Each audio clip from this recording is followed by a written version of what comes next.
চিত্র দেওয়া আছে, কোয়েশ্চেন হচ্ছে এ ও বি এর মধ্যে তুল্যরোধ কত। কি করে বের করব, চলো দেখা যাক। কার কার মধ্যে তুল্যরোধ, এ আর বি। তাহলে দুটো পয়েন্ট এঁকে দিলাম, এ আর বি হয়েছে। এবার ভালো করে দেখো, এটা এ, এটা রোধ আছে, সুতরাং এটা একটা নাম দিলাম সি, এটা বি রোধ আছে, এটা একটা নাম দিলাম ডি। তাহলে আরও দুটো পয়েন্ট নিলাম সি আর ডি, চলো এখানে সি এঁকে দিলাম, এখানে ডি এঁকে দিলাম। এই রোধটা কার কার মধ্যে আছে দেখো, এটা কার কার মধ্যে, এ আর সি এর মধ্যে, তাহলে এ আর সি এর মধ্যে একটা রোধ এঁকে দিলাম।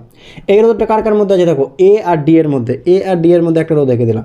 এই রোধটা কার কার মধ্যে আছে, বি আর ডি, তাহলে বি আর ডি এর মধ্যে একটা রোধ আঁকলাম। এই রোধটা কার কার মধ্যে, বি আর সি, বি আর সি এর মধ্যে আঁকলাম। এই রোধটা কার কার মধ্যে, সি আর ডি, তাহলে সি আর ডি এর মধ্যে একটা রোধ এঁকে দিলাম। তুমি ভালো করে দেখো, এটা কি ওই হুইস্টন ব্রিজের মতো হচ্ছে না, ভালো করে দেখো তো। তাহলে পি বাই কিউ, এটাকে পি ভাবো, এটাকে কিউ ভাবো, এটাকে আর ভাবো, এটাকে এস ভাবো।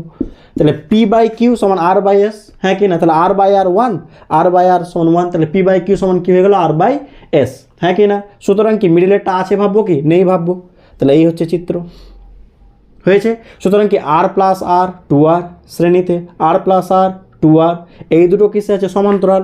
তো ফর্মুলা কি, গুণফল বাই যোগফল করে দাও, two r into two r by two r plus two r করে দেখো, আনসার আর আসবে। তাহলে অপশান সি।